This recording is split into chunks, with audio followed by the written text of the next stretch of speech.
Shalom saudara terkasih di dalam Tuhan Yesus. Kita bersyukur bahwa Tuhan yang membawa kita melewati minggu demi minggu.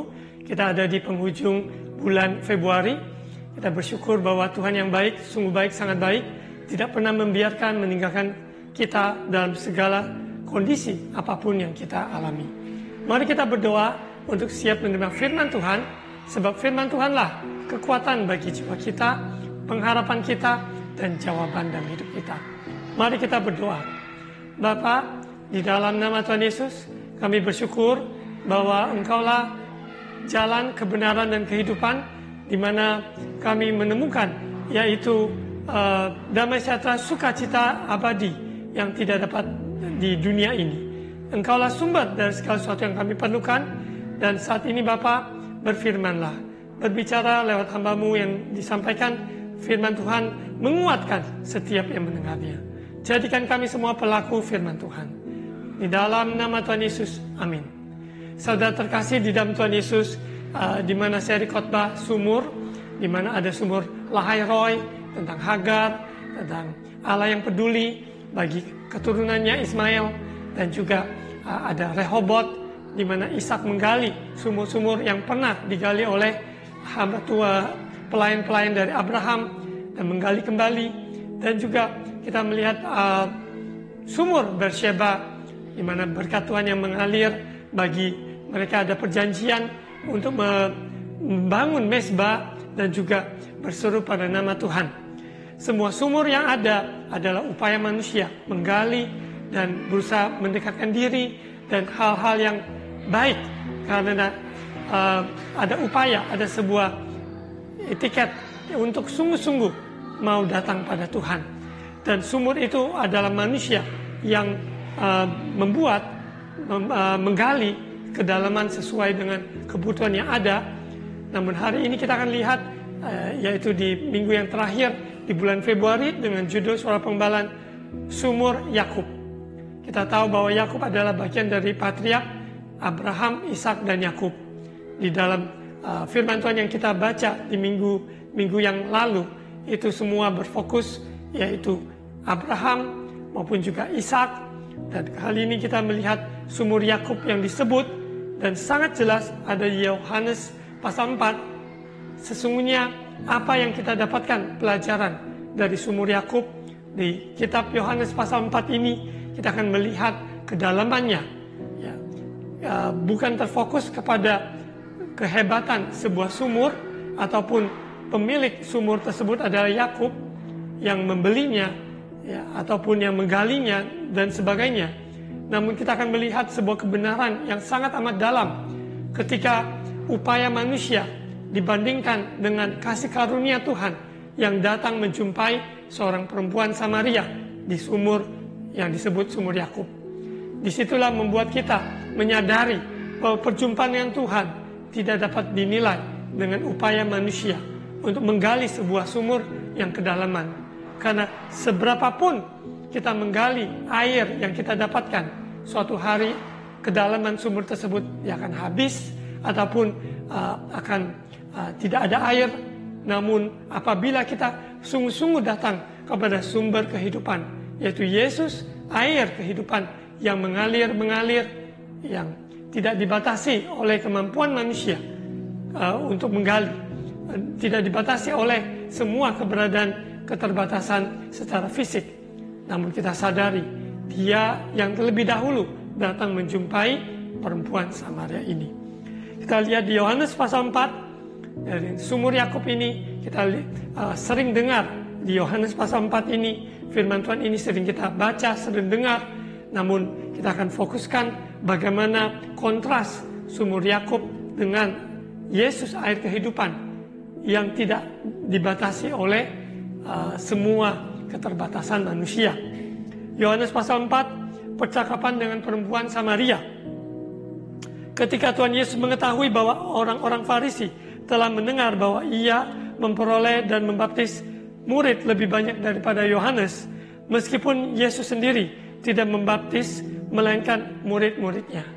Manusia cenderung membanding-bandingkan segala kehebatan, pencapaian, maupun seberapa banyak untuk zaman sekarang subscribers, followers, likes, dan sebagainya.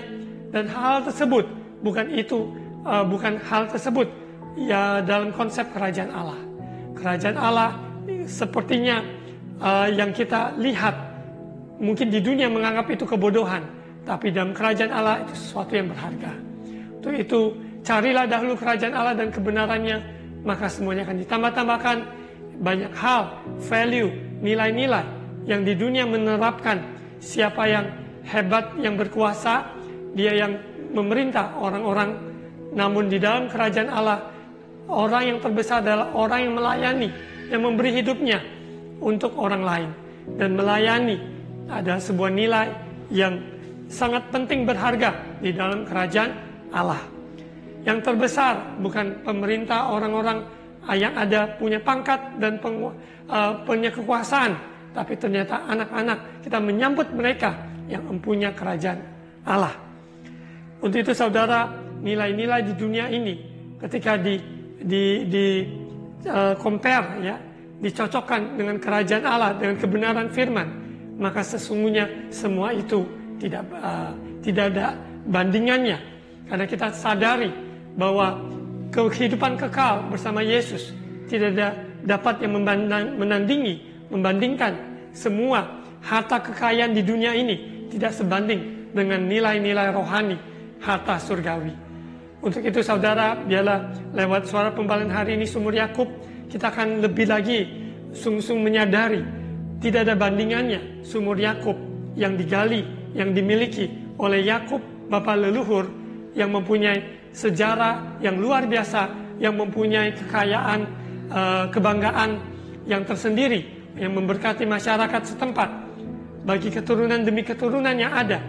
Namun jauh lebih dari itu, Yesus, pemilik kehidupan, yang memberikan hidup bagi kita semua, tidak dibatasi oleh suku, bangsa, bahasa, tidak dibatasi oleh waktu, daerah, wilayah, karena dia omniscient, dia maha tahu, dia omnipotent, dia maha kuasa, his omnipresence, dia maha hadir. Dia hadir dalam setiap kehidupan saudara, dalam keterpurukan apapun. Dia tahu dan dia sanggup, karena dia berkuasa, dia hadir dan dia tahu. Itu saudara, membuat kita menyadari keterbatasan kita menggapai. Karena agama di dunia adalah upaya manusia untuk menggapai, yaitu kemuliaan Tuhan, menggapai kehadiran Tuhan, ataupun pewahyuan dari Tuhan, bukan. Tapi kita sadari dengan sebuah kerendahan hati, kita menerima pewahyuan dari Tuhan. Kita yang tidak layak, dilayakkan. Kita yang tidak mampu, dimampukan.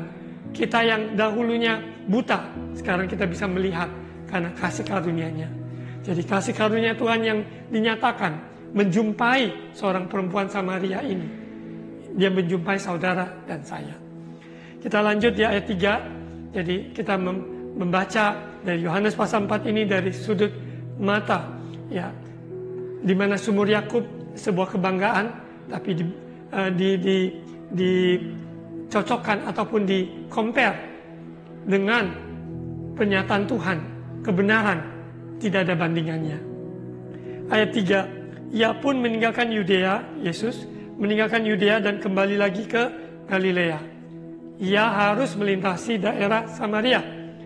Maka sampailah ia ke sebuah kota di Samaria yang bernama Sikar, dekat tanah yang diberikan Yakub dahulu kepada anaknya Yusuf. Sejarahnya, ya. Jadi Abraham, Ishak, Yakub, dan Yakub ini memberikan pada Yusuf anaknya, ya. Di situ terdapat sumur Yakub. Yesus sangat letih oleh perjalanan.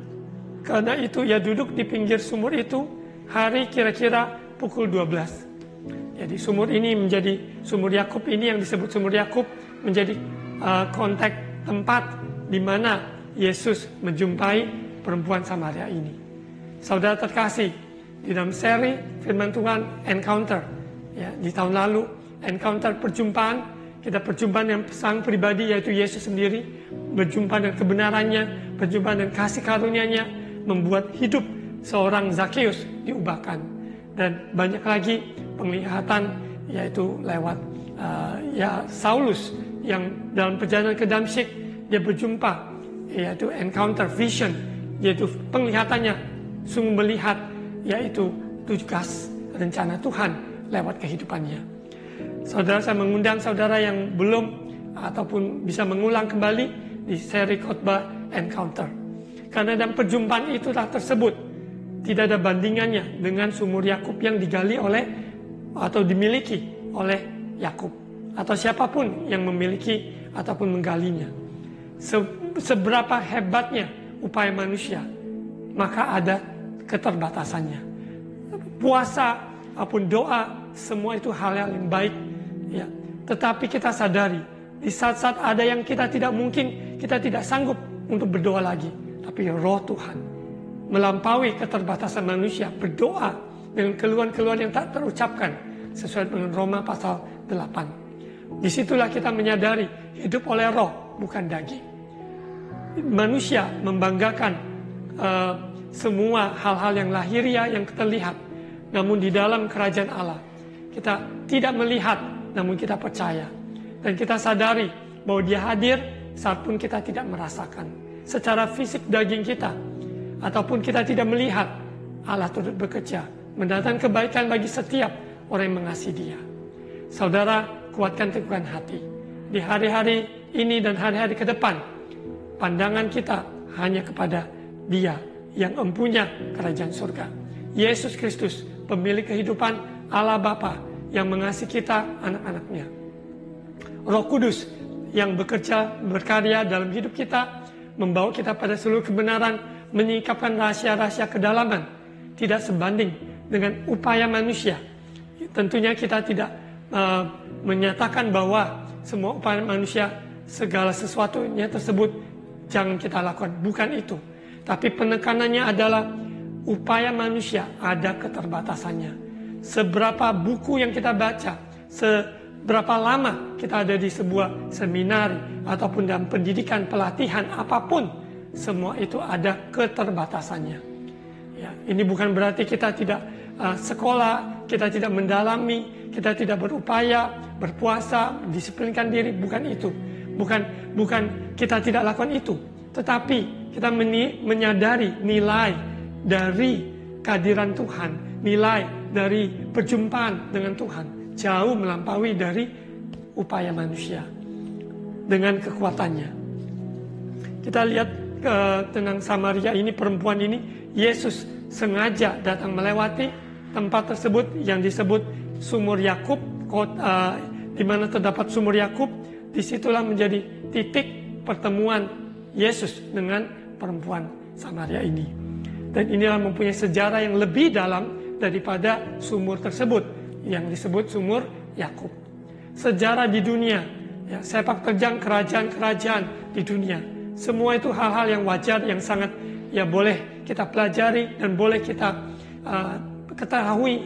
Namun ada yang hal lebih dalam lagi, yaitu rahasia kerajaan surga, perumpamaan yang Yesus sampaikan pada murid-muridnya lewat perumpamaan. Itu hal-hal yang tersembunyi, hal-hal yang terdalam,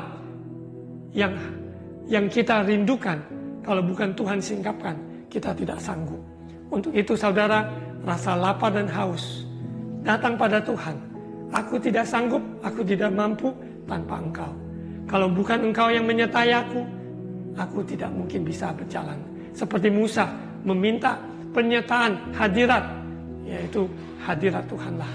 Your presence go before me. Dia ada di depan kita, Dia ada di sekeliling kita, Dia ada di samping kita, Dia ada di seluruh kehidupan kita. Kita lihat lanjut ayat 6. Di situ terdapat sumur Yakub. Yesus sangat letih oleh perjalanan, karena itu Ia duduk di pinggir sumur itu. Kira-kira pukul 12, yaitu tengah siang.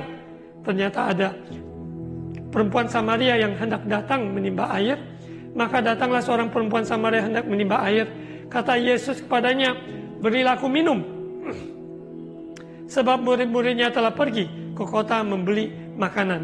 Maka kata perempuan Samaria itu kepadanya, masakan engkau seorang Yahudi minta minum padaku seorang Samaria?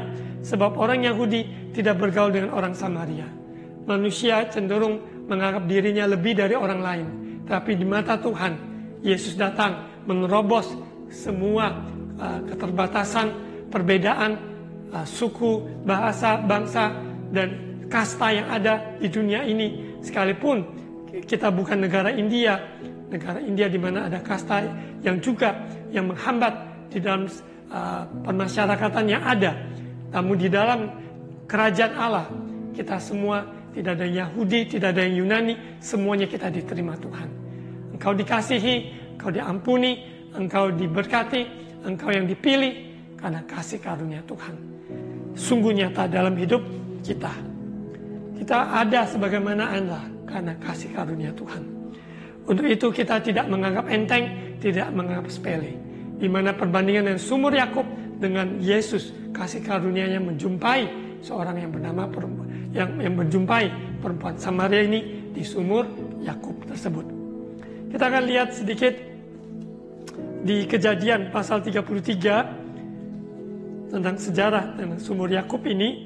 Kejadian 33 ayat 18 sampai 20. Kejadian 33 ayat 18. Dalam perjalanannya dari Padan Aram sampailah Yakub dengan selamat ke Sikem di tanah Kanaan. Lalu ia berkemah di sebelah timur kota itu. Kemudian dibelinya dari anak-anak Hemor bapa Sikem sebidang tanah tempat ia memasang kemahnya dengan harga 100 kesita. Ia mendirikan mezbah di situ dan dinamanya itu Allah Israel ialah Allah. Ya, jadi kita lihat ada sejarah di mana Yakub membeli sebidang tanah di daerah Sikem tersebut, dan di situ tentunya juga ada sumur yang mungkin saja digali oleh pendahulu ataupun Yakub yang menyuruh pelayan-pelayannya menggali. Apapun itu dikenal disebut sebagai sumur Yakub yang mempunyai historis yang sangat dalam, sangat luar biasa, memberkati. Namun kita lihat di mana tempat yang bersama sumur Yakub ini menjadi sebuah acuan, sehingga perempuan ini Yesus memulai angkat pembicaraan lewat sumur Yakub tentang air kehidupan. Di mana Yesus sendiri ada di sumur namun tidak membawa timba, dia tidak membawa timba untuk mengambil air. Dan perempuan ini sedangkan dia datang pada siang hari karena dia berusaha untuk menjauhi orang-orang yang harusnya mengambil air sekitar sore hari. Sehingga ketika panas terik matahari sudah reda, namun dia memilih siang hari supaya dia menjauhi diri dari pertemuan dengan orang-orang yang mungkin mencela dia karena kehidupannya yang tidak baik dan tidak menjadi maksudnya tidak menguntungkan ataupun hal-hal yang tidak benar dalam hidupnya, dan itu sesuatu aib, sesuatu yang memalukan, ya, yang dia tidak sanggup menghadapi itu lagi. Ya. Jadi untuk itu kita sadari kehidupan kita sadari bahwa ada titik di mana kejenuhan, tidak sanggup lagi, tidak mampu lagi. Di situ kita percaya kita temu dengan Tuhan. Karena bukan kehebatan kita bertemu dengan Tuhan, tapi Dia yang lebih dahulu datang menemui kita di sumur Yakub. Biarlah sumur Yakub di mana saat ini saudara di keterpurukan saudara dibukakan mata untuk melihat bahwa ada sosok pribadi Yesus yang datang menjumpai saudara. Bahwa Dialah air kehidupan, roti yang turun dari surga, kita makan daripadanya dan kita akan hidup. Karena roti dari surga, yaitu Dia pribadi, yang firman yang telah menjadi manusia, tinggal di antara kita. The living word, the living hope, yaitu roti kehidupan, pengharapan yang hidup, yang memberikan pengharapan bagi kita untuk melangkah ke depan. Hari ke depan kita tidak tahu persis, namun kita tahu Dia yang memegang tangan kita, membawa kita melewati sungai, melewati api, melewati suka dan duka di dunia ini. Sebagai saksi-saksi yang hidup, ceritakan apa yang Yesus telah kerjakan. Karena perempuan Samaria yang berjumpa dengan Yesus ini, Yesus menjumpai dia. Disitulah kehidupan yang dia diubahkan. Dia bersaksi kepada seluruh kampung apa yang Yesus katakan pada dia. Dan saudara akan lihat di Yohanes pasal 4. Ya. Kita lanjut lagi di mana sumur Yakub ini memberikan sebuah gambaran bahwa upaya manusia menggali ada batasnya. Namun Yesus dengan kasih karunia-Nya mengalir, yaitu mata air kehidupan dalam hidup kita.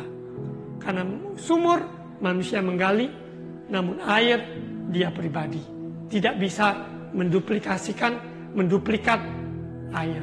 Karena dia tidak ada bandingannya, tidak ada duanya, dan tidak ada menyamainya, karena dia adalah Tuhan.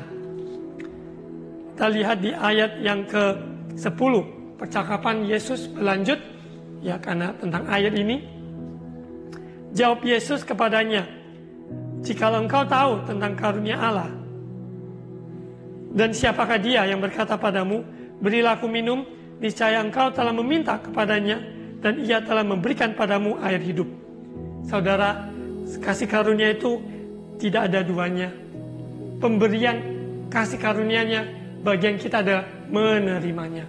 Bagian kita adalah mempercayainya. Bagian kita adalah menghidupi kasih karunia yang sudah kita terima dengan bertobat, karena kebaikan Tuhan menuntun kita kepada pertobatan. Tuhan baik, kita masih mengalami ada sinar matahari, nafas, semua hal-hal yang ada, kita tahu bahwa Tuhan terus bekerja. Kebaikannya menuntun kita kepada pertobatan. Bila dalam percakapan ini, yaitu air kehidupan yang dijelaskan oleh Yesus secara manusia, perempuan ini tidak mungkin bisa mengerti. Karena pemikirannya adalah sumur Yakublah yang memberkati dia. Tapi sesungguhnya air kehidupanlah yang mengalir di sumur Yakub tersebut, sehingga memberikan air kepada kita yang membutuhkan. Ayat 11, kita adalah alatnya Tuhan, kita adalah channel hamba Tuhan, Tuhan pakai dan luar biasa. Tapi hamba Tuhan itu bukan Tuhan. Tuhan adalah Tuhan, kita adalah saluran alatnya Tuhan, ya, di mana air itu mengalir lewat kehidupan kita, mengalir kepada orang-orang sekeliling kita yang sedang terpuruk, sedang pahit. Bila air itu menyembuhkan, air itu menyehatkan, dan air itu memulihkan, menyegarkan. Ayat 11, kata perempuan itu kepadanya, "Tuhan, engkau tidak punya timba dan sumur itu amat dalam." Menurut dari catatan sejarah, itu lebih dari sekian 40 meter, ya, kedalaman yang dalam sekali. Sumur kebanggaan, sumur yang sepertinya harusnya selalu ada air. Namun sebatas manusia bisa saja sumur tersebut menjadi kering. Namun Yesus, dia tidak pernah kering. Sungai kehidupan yang terus mengalir dari surga, yang empunya kehidupan terus mengalir, memberikan semangat baru bagi saudara kita semua. Adakah kau lebih besar daripada bapa kami Yakub, yang memberikan sumur ini kepada kami, dan yang telah minum sendiri dari dalamnya, ia serta anak-anaknya dan ternaknya? Inilah perbandingan sumur Yakub dengan apa yang dia, perempuan ini tidak mengenal Yesus, tapi Yesus memperkenalkan dirinya kepada perempuan ini. Itu saudara, bukan kita lebih hebat, lebih rohani sehingga kita bertemu Yesus. Karena Yesus yang datang memilih, datang menjumpai kita. Kita bersyukur lewat doa, karena ungkapan kita ingin lebih dekat pada dia. Ingin kita mengenal dia, yaitu hubungan dengan Tuhan. Bahkan kita ada dalam doa puasa 40 hari, itu pun gerakan doa puasa bukan menunjukkan bahwa kita lebih dari orang lain, bukan. Tapi sebuah kerinduan ingin mengenal Tuhan lebih lagi, yang sudah datang menjumpai kita lebih dahulu. Ingat, karya Kristus adalah kesempurnaan, Yesus mati dan Yesus bangkit. Itu adalah kekristenan orang percaya, bahwa bukan upaya kuat kuasa kita mencapai mendapatkan keselamatan, tapi Kristus yang lebih dahulu datang menjumpai kita. Bila perjumpaan ini merubah cara berpikir kita, perbuatan kita, ucapan kita, sungguh-sungguh tidak ada yang lain lagi, hanya kita memuliakan nama Tuhan. Yang lama sudah berlalu, yang baru sudah datang. Yang dahulunya kita anggap itu sebuah kebanggaan, tapi ternyata kita anggap itu rugi karena pengenalan akan Tuhan. Seperti Rasul Paulus katakan, semuanya kuanggap sampah, kuanggap rugi, karena pengenalan akan Kristus. Di ayat 13, jawab Yesus kepadanya, barang siapa minum air ini, ia akan haus lagi. Tetapi barang siapa minum air yang kuberikan padanya, ia tidak akan haus untuk selama-lamanya. Sebaliknya air yang akan kuberikan padamu akan menjadi mata air di dalam dirimu yang terus-menerus memancar sampai kepada hidup yang kekal. Sekali Yesus, tetap Yesus selamanya. Yesus di dalam kita, itulah aliran mata air yang mengalir, menyegarkan, menguatkan, menyembuhkan orang sekitar kita. Karena Kristus di dalam engkau, di dalam kita, di antara kita, the hope of glory. Pengharapan akan kemuliaan Tuhan, yaitu kita mati bersama Kristus, dikuburkan bersama Kristus, turut dibangkitkan bersama Kristus. Makanya dalam baptisan air di situ memberikan gambaran yang sangat jelas bahwa kita mati, dikuburkan bersama Kristus, dan turut dibangkitkan. Untuk itu saudara, kita lihat bahwa perjumpaan Yesus dengan perempuan Samaria ini, dari pemikirannya, tutur kata, dan pengalaman kehidupan dia harus mengalami titik tersebut, di mana dosanya ada konfrontasi bahwa itu tidak benar, itu adalah dosa. Dosa adalah dosa, tidak bisa kita hide ataupun menutupi, tapi ketika kita berjumpa dan Yesus menjumpai kita, terangnya menerangi kegelapan dalam hati kita. Contoh, ketika wajah kita maupun ada kotoran dan sebagainya, tapi ketika kita ada terang itu menerangi kita, maka terlihatlah semua hal-hal yang ada dalam hidup kita maupun dalam wajah kita yang perlu dibersihkan. Hanya Yesus, darah Yesus yang mahal, tak ternilai harganya, membasuhi, mengampuni dosa kita. Yang merah seperti kirmisi diubahnya menjadi putih seperti salju. Di ayat 15, kata perempuan itu padanya, Tuhan berikanlah air itu, supaya aku tidak haus, tidak usah datang lagi ke sini untuk menimba air. Kata Yesus padanya, pergilah, panggillah suamimu dan datang ke sini. Kata perempuan itu, aku tidak mempunyai suami. Kata Yesus padanya, tepat katamu bahwa engkau tidak mempunyai suami, sebab engkau sudah mempunyai 5 suami, dan yang ada sekarang padamu bukanlah suamimu. Dalam hal ini engkau berkata benar. Dan di situ luar biasa. Perkataan Yesus adalah kebenaran yang memerdekakan. Anak manusia memerdekakan, maka kita sungguh-sungguh merdeka. Firman-Mu adalah kebenaran, Firman-Mu menyucikan. Dan kita dikuduskan oleh kebenaran. Dan perempuan ini mengalami hal tersebut, sehingga membuat dia bahwa laki-laki yang dia sudah menikah berkali-kali, tapi itu tidak bisa memuaskan dia. Segala kekosongan dalam hidup manusia hanya Tuhan yang sanggup untuk mengisinya. Walaupun kita perlu untuk sekolah, kita menambah gelar, siapkan diri, melengkapi diri lebih dan lebih lagi, tapi semua itu juga ada batasnya. Sumur Yakub sedalam apapun, di mana kebanggaan apapun yang diwarisi oleh keturunan yang ada ataupun masyarakat yang ada, semuanya ada batasnya. Namun saudara terkasih, apabila kita sungguh-sungguh menyadari bahwa keterbatasan kita tidak bisa kita isi penuh dengan apapun kecuali Yesus yang datang menjumpai kita. Untuk itu dalam sumur Yakub ini kita membawa sebuah gambaran. Tidak ada bandingannya. Kasih karunia yang dilimpahkan bagi kita. Orang berdosa yang tidak layak, tidak mampu, kita dimampukan. Kita dilayakkan. Mata kita melihat apa yang tadinya kita buta. Kita menganggap itu sesuatu yang berharga, penting, dan utama. Tapi sekarang, karena Kristus yang menjumpai kita, membuat nilai-nilai kehidupan sudah bergeser. Dari yang temporal kepada yang kekal. Dari yang daging, sesuatu yang sementara, menyukakan semua keinginan mata. Tapi sekarang sudah dialihkan, yaitu hal perkara-perkara yang eternity. Yang kekal, yang menyelamatkan. Dan mata air, di mana Tuhan katakan dari dalamnya, di mana kita minum daripadanya, maka keluarlah mata air, kehidupan yang menyembuhkan, menyehatkan, bahkan menyegarkan orang-orang sekitar kita. Kita sadari saudara, ada orang-orang yang terpuruk saat ini, membutuhkan uluran tangan, uluran kasih, uluran jamahan dari doa kita, ucapan kita, perbuatan kita, yang dapat kita lakukan. untuk mengulurkan kasih Tuhan kepada mereka. Untuk itu saudara terkasih, sumur Yakub ini bukan tentang upaya kehebatan kita, tapi biarlah kita mati terhadap diri kita, kekuatan kita sendiri, dan biarlah ada pertukaran, yaitu perjumpaan dengan Tuhan yang lebih berarti daripada keterbatasan manusia. Bahkan kita di dalam masa saat ini sedang berdoa puasa panjang 40 hari. Di tengah-tengah ini bukan karena kita lebih daripada orang lain, tapi karena Kristus telah menjumpai kita, membuat kita lapar haus. Lebih lagi lapar haus, lebih lagi kita mau mencari Dia.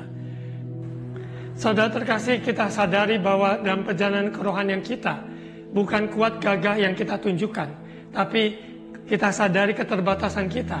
Namun kita punya Tuhan yang tak terbatas, yang memampukan, menguatkan, yang memberikan kita kemenangan. Mari kita siapkan hati kita, maupun juga dalam beberapa minggu kemudian, ke depan, kita akan mempersiapkan diri untuk masuk di dalam perayaan Paskah. Semua hal tersebut bahwa mulai dari kita banyak merenungkan kebaikan Tuhan, kita banyak duduk diam di kaki Tuhan, maka dari itu ada gerakan doa puasa 40 hari yang kita terlibat. Bagi yang peserta yang ikut, Tuhan memberikan kekuatan, memberikan juga semangat yang baru, kesehatan juga bagi yang kurang sehat disembuhkan sehingga dapat kembali berpuasa. Mari kita berdoa. Bapa, kami sungguh bersyukur firman Tuhan ya dan amin. Biarlah firman-Mu membukakan mata rohani umat-Mu Tuhan, lebih dalam lagi menyadari kasih karunia Tuhan yang sungguh luar biasa, di mana Yesus datang menjumpai kami orang-orang berdosa. Terima kasih Bapa, yang lemah Tuhan kuatkan, yang bimbang Tuhan teguhkan imannya, yang sakit Tuhan sembuhkan. Karena Engkau Maha Tahu, Engkau Maha Kuasa, Engkau Maha Dahsyat. Terima kasih Bapa, kami serahkan juga pemerintahan kami dalam masa transisi dengan pemerintahan yang baru, pemilihan yang masih dalam proses, dalam finalnya. Kami yakin percaya siapapun yang dimana akan ditabiskan, dilantik, Tuhan yang turut bekerja. Sehingga pemerintah yang takut akan Tuhan membawa Indonesia ada pembaharuan yang menuju lebih baik lagi. Terima kasih Bapak, berkati gereja-gereja Tuhan, ada kesatuan di dalam tubuh Kristus. Tuhan memberkati hamba-hamba Tuhan dimanapun, dan semua dari berbagai denominasi untuk melayani. Terpujilah nama-Mu Bapak. Bapak, kami serahkan juga mereka yang terlibat dalam doa puasa 40 hari, beri kekuatan ekstra, kesehatan, dan pelindungan. Terima kasih Bapak. Mari saudara angkat kedua tangan untuk terima ucapan berkat imam. Tuhan memberkati engkau dan melindungi engkau. Tuhan menyinari engkau dengan wajahnya dan memberi engkau kasih karunia. Tuhan menghadapkan wajahnya kepadamu dan memberi engkau damai sejahtera. Terimalah berkat kasih karunia dari Allah Bapa, cinta kasih dari Tuhan Yesus, persekutuan dan Allah Roh Kudus menyertai kita sekalian hari ini sampai Maranatha, Yesus datang kembali. Dalam nama Tuhan Yesus. Amin.